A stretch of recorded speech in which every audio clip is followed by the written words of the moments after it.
नमस्कार दोस्तों, आप देख रहे हैं न्यूज़ टीवी। मैं हूं Tony, channel head.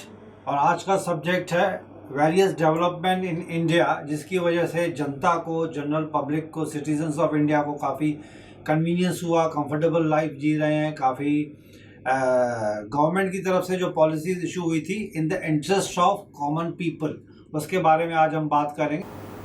Article 370 which is directly related with Jammu and Kashmir of India. आपने सुना होगा, देखा होगा, पढ़ा होगा यूट्यूब पे, वीडियो पे, गूगल पे, सैटेलाइट न्यूज़ चैनल्स में आर्टिकल 370 के ऊपर बहुत सारी डिबेट्स हुई, क्रिटिसिज्म हुए, बहुत सारे बिल फाइल किए गए थे सुप्रीम कोर्ट में, हाई कोर्ट में। तो article 370 of the Indian constitution gave special status to Jammu and Kashmir, a region located in the northern part of Indian subcontinent, which was administered by India as a state from 1954 to 31st October 2019. इसे मैं और थोड़ा सा lucid language में clarify करना चाहता हूँ कि article 370 was abolished on 31st October 2019 में। जम्मू एंड कश्मीर को एक अलग ही स्टेट माना जाता था, अलग ही उसके लिए कॉन्स्टिट्यूशन में राइट्स दिए गए थे under article 370 which was abolished on 31st October 2019.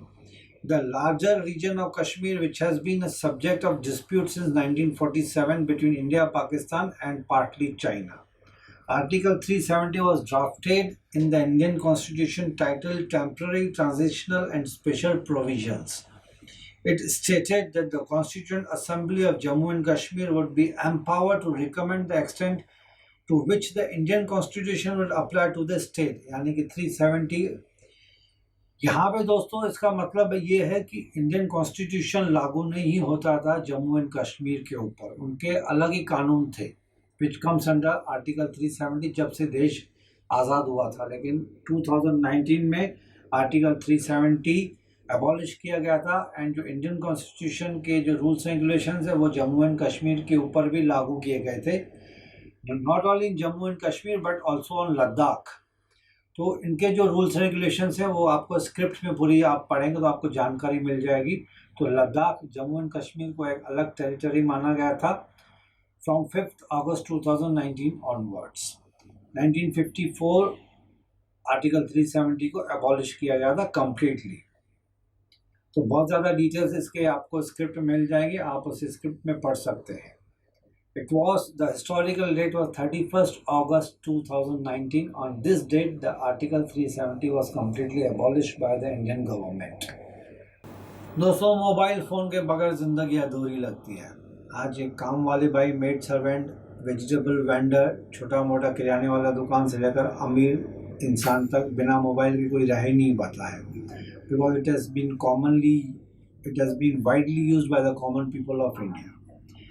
The first mobile call in India was made in August 1995 by the then Chief Minister of West Bengal. यानी कि फर्स्ट कॉल जो मोबाइल का usage किया गया था वो था अगस्त 1995 में by the then chief minister mister Jyoti Basu. उन्होंने फर्स्ट कॉल किया था। अब इतने सालों के बाद इंडिया में 4G एंड 5G तक पहुंच गई है। इंडिया में मोबाइल फ़ोन की जो सर्विसेज हैं, बहुत सारे प्राइवेट प्लेयर्स इसमें आ गए हैं। With a subscriber base of more than 1151.8 million as on 31st October 2020। इतने सारे लोग हैं जो मिलियंस एंड मिलियंस ऑफ लोग हैं इंडिया में उस मोबाइल सर्विसेज को यूज़ करते हैं।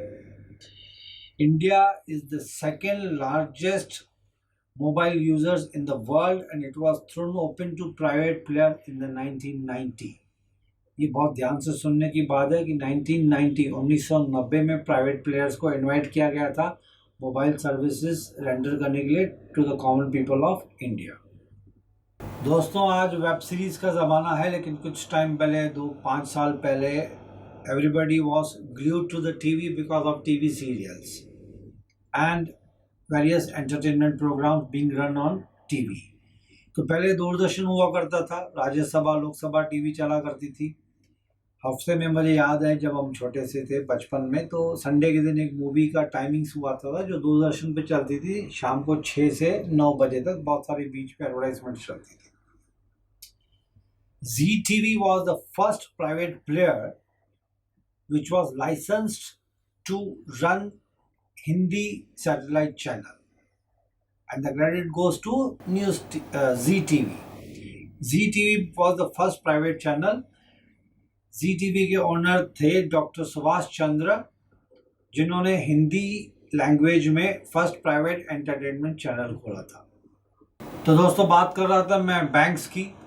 बिना बैंक के आप कुछ भी मनी एक्सचेंज, कुछ भी ट्रांजैक्शन कर नहीं पाएंगे। लाइफ जो है बहुत ही डिस्टर्ब हो जाती है अगर बैंक ना हो तो मैं आपको यहाँ पे कुछ बातें शेयर करना चाहता हूँ बैंक के बारे में। The oldest bank in India is the bank of Bombay, founded in 1720, 1720 में फर्स्ट बैंक जो इंडिया में पब्लिक के लिए खोली गई थी, that was the Bank of Bombay, followed by the Bank of Hindustan, which was founded in 1770, यानी कि 1770 में दूसरी बैंक खोली गई थी इंडिया में जिसका नाम था बैंक ऑफ हिंदुस्तान। इसके बाद काफ़ी सालों के बाद जब बैंक नेशनलाइज्ड हो गई थी 1970s के आसपास, उसके बाद फिर इंदिरा गांधी के टाइम पे ही काफ़ी बैंक्स को, प्राइवेट बैंक्स को कंट्रोल किया गया था एंड नेशनलाइज किया गया था। उसके बाद 1994 यानी कि अप्रैल 1994 में फिर से प्राइवेट बैंक्स को लाइसेंस दिया गया था to function in India, and the very first private bank was IndusInd bank. Hinduja group जो बहुत ही काफ़ी फेमस बिजनेस कम्युनिटी को बिलोंग करते हैं, हिंदुजा, उन्होंने अप्रैल 1994 को the very first private bank in India which was opened, it was in the year April 1994। Bank का नाम था इंडसइंड बैंक। उनके हेडक्वार्टर्स पूना में है और इनकी जो प्राइवेट बैंक्स की जो ब्रांचेस हैं वो फॉरेन कंट्रीज में भी हैं। And IndusInd bank was inaugurated in April 1994 by the union finance minister mister Manmohan Singh, and IndusInd bank is the first among the new generation private banks in India. Further more on the IndusInd bank. IndusInd Bank is derived, the name is derived from the Indus Valley civilization. On 31st December 2018, IndusInd Bank had 1558 branches and 2453 यानी कि 2500 के आसपास ATMs हैं इसके। इनकी branches है London, Dubai and Abu Dhabi में। इसके बाद तो फिर रिवॉल्यूशन सा आ गया प्राइवेट बैंक्स में। HDFC, ICICI, axis, Kotak Mahindra, बहुत सारे बैंक्स आ गए, लेकिन फर्स्ट बैंक प्राइवेट बैंक थी इंडसइंड बैंक। दोस्तों, एसी के बगैर ज़िंदगी अधूरी सी लगती है। आज एक कॉमन आदमी के घर पे भी एसी बहुत ज़रूरी चीज़ मानी जाती है। उसको कंफर्ट जोन में नहीं माना जाता है, उसको बेसिक्स ही माना जाता है आजकल। तो कोई भी ऑफिस बिना एसी के तो मेरे ख्याल से बहुत मुश्किल नहीं माना जाता है। कॉर्पोरेट सेक्टर में बिना एसी के चल नहीं पाता है। Voltas, a pioneer in the room air conditioner industry, has a lot of firsts to its name. Voltas launched India's first air conditioner in 1954. I repeat the date because it became historical. 1954 में India की जो first AC launch हुई थी, that was by the Voltas company, which is a Tata product. The first split AC in 1984. The first floor standing AC in 1993. तो दोस्तों, जब बात AC की निकली है तो मैं आपको बता दूं कि फर्स्ट कंपनी फिटेड एसी जो कार में लगी थी, it was in the year 1984 और उस कार का नाम था Maruti 800। They introduced an AC TG model which was basically an 800 with air conditioner and tinted glasses, and this Maruti became the first Indian car manufacturer to provide a car with factory fitted AC. ये एक आम जनता के लिए बहुत ही comfort zone की बात थी कि कार में बैठे उसमें एसी लगी हो। तो दोस्तों, ये थी डेवलपमेंट ऑफ इंडिया के प्रोजेक्ट्स के बारे में मैंने आपसे कुछ बातें शेयर की। मैं आपसे मिलूँगा अगले एपिसोड में विथ एक नया सब्जेक्ट होगा। तब तक के लिए आप अपने फैमिली का ख्याल रखिए। कोविड पैंडेमिक का टाइम चल रहा है। Be careful, stay inside the room, inside your house, जब तक बाहर निकलने की सख्त ज़रूरत ना हो तब तक आप बेवजह बिना किसी भी वजह से बाहर रोड पे ना जाइए, बाहर मत जाइए. Take care of yourself and thanks for listening to us. Keep watching newstv.co.in. Thank you.